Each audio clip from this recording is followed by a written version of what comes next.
Hello grandma TV స్వాగతం. ఈరోజు నేను చెప్పేది ఆకుకూరండి, మెంతి కూరతో పొడిపప్పు అండి. ఇది కమ్మగా చాలా టేస్టీగా చాలా చాలా బాగుందండి.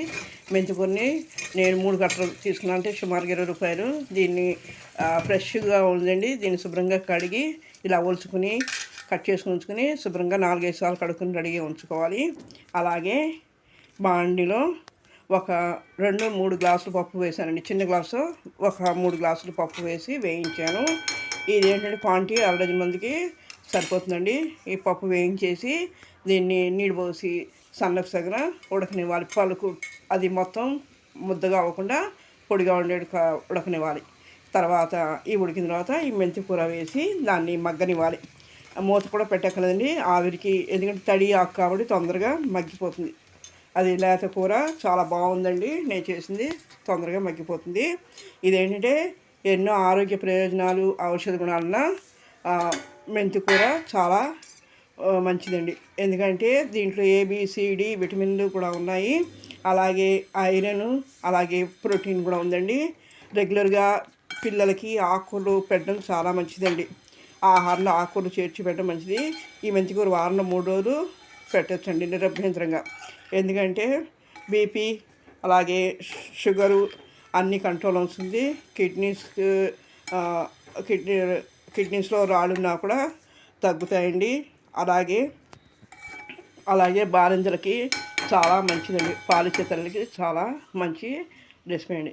ఇలాగ మొత్తం అయిపోయిన తర్వాత ఉప్పు వేసుకుని, టేస్ట్ సరిపో ఉప్పు వేసుకుని దాన్ని ఒక బౌల్లో తీసుకోండి. తర్వాత బాండీలో 1 స్పూన్ ఆయిల్ వేసుకుని మినపప్పు, ఆవాలు, జీలకర్ర, అలాగే ఎండుమిర్చి ఒక 2-3 వేసుకుని దాంట్లో కరివేపాకులు వేసుకుని తాలింపు పెట్టుకుని ఇది తాలింపు వేసుకున్నానండి. ఇది చాలా సింపుల్గా ఈజీగా అయిపోయి, ఎందుకంటే ఇది జాబ్ హోల్డర్స్కి, కొత్తగా నేర్చుకున్న వాళ్ళకి ఈజీగా చేసే రెసిపీ అండి.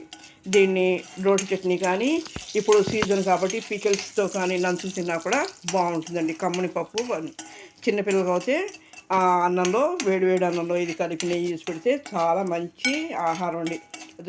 మా చిన్నప్పుడు ఎక్కువ ఆకుకూరలు ఇలాగే చేసేవారు. చాలా టేస్ట్గా బాగుండేదండి. చాలా చాలా బలమైన పదార్థం. పొద్దున్న టిఫిన్ కాకుండా అసలు అన్నంలో ఇలా వేసి పెడితే పిల్లలకి చాలా ఆరోగ్యరీత్యా కూడా చాలా చాలా మంచిది.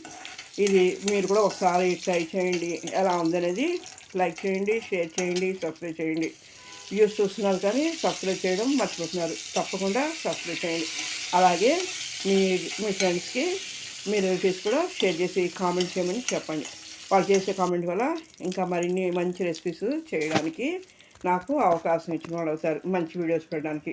చూసారు కదా, ఇలాగ బౌల్లో తీసుకుని సర్వింగ్ బౌల్లో తీసుకుని సర్వ్ చేసుకోండి. చాలా ఈజీగా సింపుల్గా.